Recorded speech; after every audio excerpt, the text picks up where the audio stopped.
Şundakmı soğuk ulan da vatandaş, dehşet soğuk atıdı. Yani ahırgı çıtçılar bilişim gerek mi oldu? Ben de vaziyet bu şekil, ben sizlerge bir işe kızgap kılımız ahırda bu işe katın bazı bir odasına çıkanmadım. Çünkü şarait yer vermeye kaldı. Oturup sözlevatkan, liksiye sözlevatkan uğrunun şarait yer vermeye kaldı. Yani bugün sözleştiğiniz sizlerge bir işe kızgap kılıştan evvel vaziyet doğrusundaki YouTube'da ilan kılınan haberler ki resimlik, suretlik, ki film şekilde haberlerin mevzusunu sizlerge bir verip önemli koşumcu tahmin kılaydı. Yani bunun bir kısmını görelim, mezmunlu haberdarman bir kısmını göremedim. Yani onçular vaktim yok, bunlara devamlı hamını görüp durduk ama. Şu mevzulara karab durup görüp dursak durduk. Birinci mandaktaydı. Çünkü imtiyazlıkla tabakasının kabahatlik tüşü başlandı. Prezident Trump Komünistik Partiyanı ağdırışqa çaqırıq qıldı. Çünkü Kompartiyası muş yıl içinde gümran bulamdı. Mavzuluk torpilmiş gençayının 13. günü YouTube'da ilan kılındı. Abdurya çünkü halkının neziri. İşkence. Öyle la. Çünkü Kompartiyası yemirlişke tayyarlık kıldı. Xi Jinping itibar berişke, işte o keçirimler. Xi Jinping istifa berişke mecbur bulundu. Wang Qishan bir adamның Xi Jinping'ni aldırıp bitişini kollaydı. Xi Jinping gazaplandı ve agahlandırış verdi. Kuraş ve elişiş hazırla başladı. Abdurya haberler 60. H2 YouTube 2. ayının 14. Üçüncü, Xi Jinping 2. ayının 27. günü yeni film. Hele la soğudu sohbetinden zor haber yetip geldi. Ahırki netice dünyanı hayran kaldırdı. Mavzuluk torpilmi 2. ayının 26. günü YouTube'da ilan kılındı. Abdurya Xi Jinping'in yeni filmi. Bunu görüşüm gerekti, bunu görüşke ülgürenmeye bir yere çıkıp kaldım. Şu an mavzusunu yetkazdım vatandaş. Dördüncü, Xi Jinping 2. ayının 26. günü yeni film. Mutlak mahbe uçar aşkarlandı. Prezident Trump çünkü Kompartiyası'ya umumiyizlik uğruş ilan kıldı. Böyle her bir uğruş emez, siyasetçi uğruş mu vatandaş, hata şunu olmaydı. Xi Jinping en yaman akıbet tayyarlık kılışka başladı.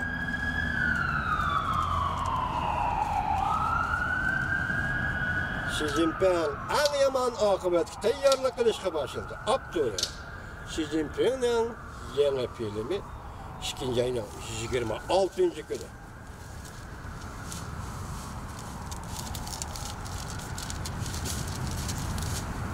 Enlikse bu, siz gibi bizden takdirimizge münasebetlik bir işlerinde. Ötkende bir katım körsetkendim, bir yer bir görstek. Mesela Şinjan doğrusu da hazır Dobi Torbiti arkadan haber ilan kılıvattı. Bunun zaten neymi ikenligini bunda tahlil kılıp mı, bunda tahlil kılıp mı faden çıkanmayı vatemen.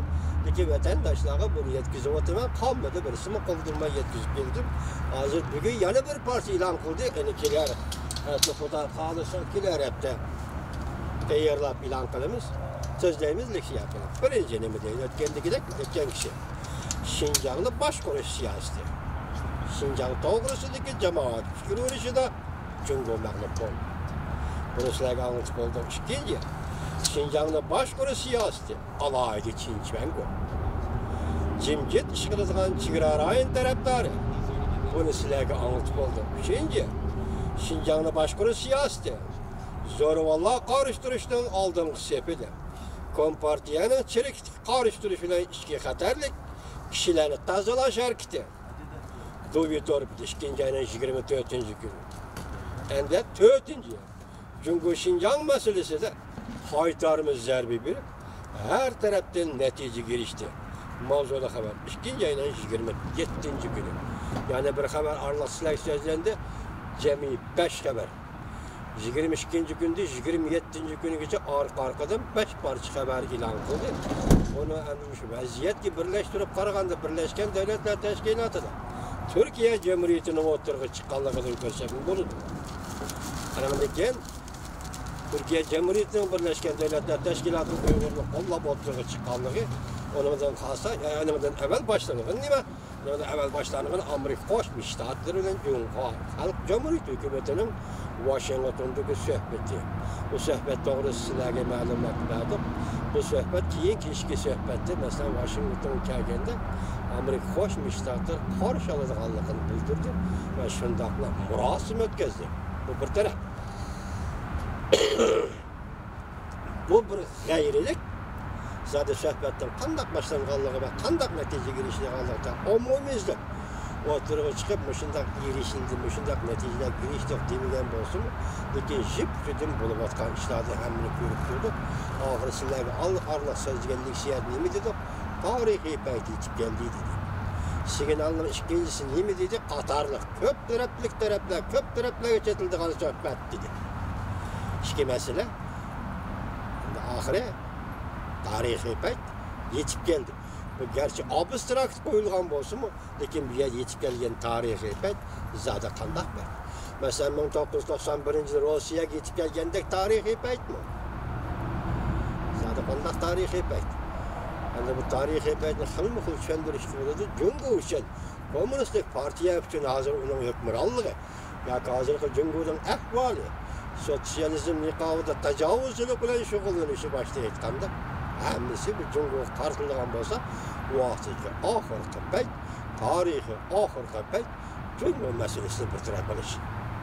Men bu yerdan jur'atli holda shundoq deyalaymanki, endi bugun xuddi tarixdagi o'xshash Şinjan meselesi, Müslümanlık Uygurustan meselesi, Tibet meselesi, Tayvan meselesi, Şenganlı Demokratiya meselesi 1998 yılı 6. ayının 27. günü sabah prezident Beijing'de Jiang Zemin'in aldığı üstel üstüne koygandık. Hem bugün günü kelgende onun koşulluğu nim oldu? Jungo meselesi. Hazır Prezident Trump Xinida Çavuşen bilen adak söhbet buluşu mümkün. Yadrosuzlaştırış Çavuşen yeri varını. Hem Çavuşen meselesi, soda ticaret meselesi, soda uruş meselesi, hem Jungo meselesi. Demek Asya'daki iki halkılık mesele, Çavuşen meselesi, Jungo meselesi. Bu qatada hazır Tayvan meselesi, Tibet meselesi, Şinjan meselesi bir taraf kırık dursun değil. Niçin diyen vaxtıda bu meseleler nokul halde öz halde hal kılığı bulduğun meseleler emas. Evvel bunun için Jungo'nun meselesinden tanıştırıyor. Jungo meselesi hal olğandır bu mesele. Özlüğüden Tibet meselesi, Uyguristan meselesi özlüğüden hal olacağın meseleler. Bizim kıyasımız şu. Hem de biz hazırlığı çet elde kişilik hukuk bağlıydı kılıvatımız değil mi? Zaten bizim planımızın neymi var? Uygurlar neymi oylavatımız? Uyguristan meselesi zaten kanda kal orada.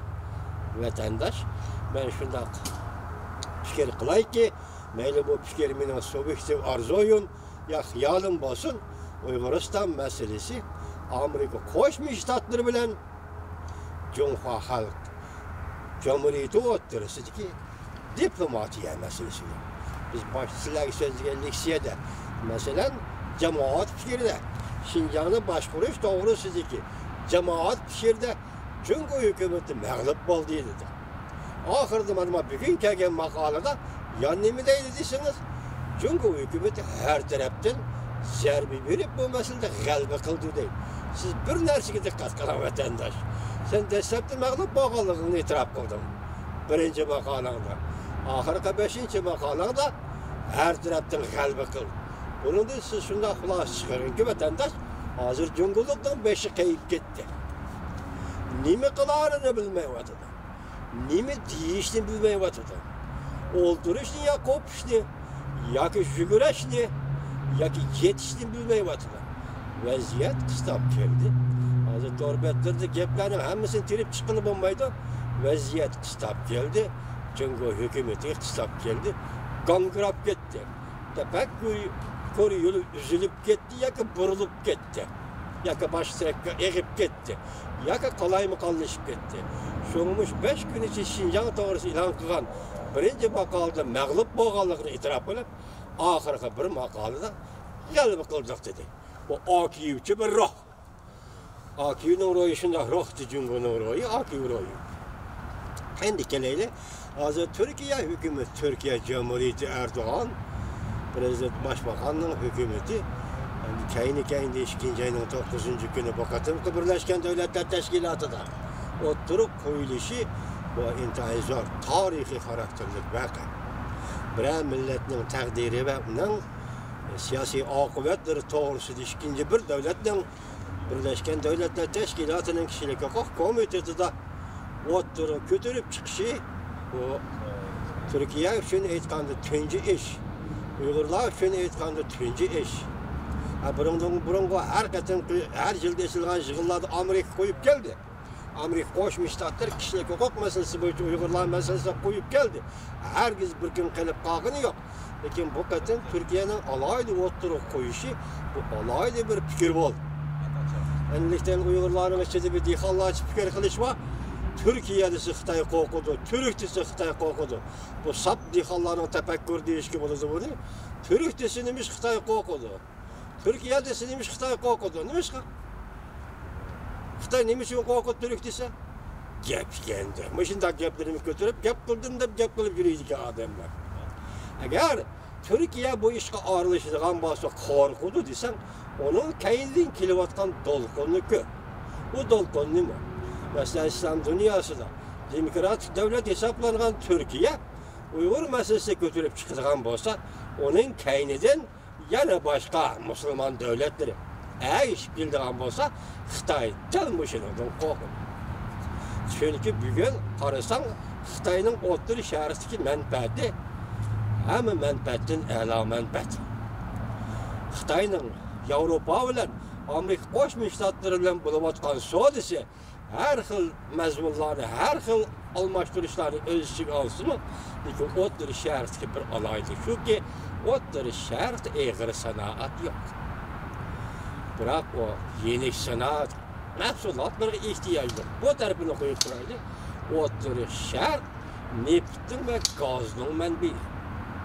Hazır Xitay kilovatkan enerjiye, nefes, ham nefetin mutlak köp kısmı otur şehirden kilovatı. Mübade Türkiye başçı olup oturga çıkıp, Uygur meselesini götürüp çıkılan olsa, otur şehir bunun ağışlıgan olsa, otur şehir İslam devletleri bunun ağışlıgan olsa, hazır Xitay oturup götürüp çıkmaktan bir yol bir bel bağ, siyasetinin hemisi otur şehir İslam devletleri merkezleşken siyasettir. Moşalağı kandak tesir görürsün. Xitay'ın kokulagan tarafı mavi.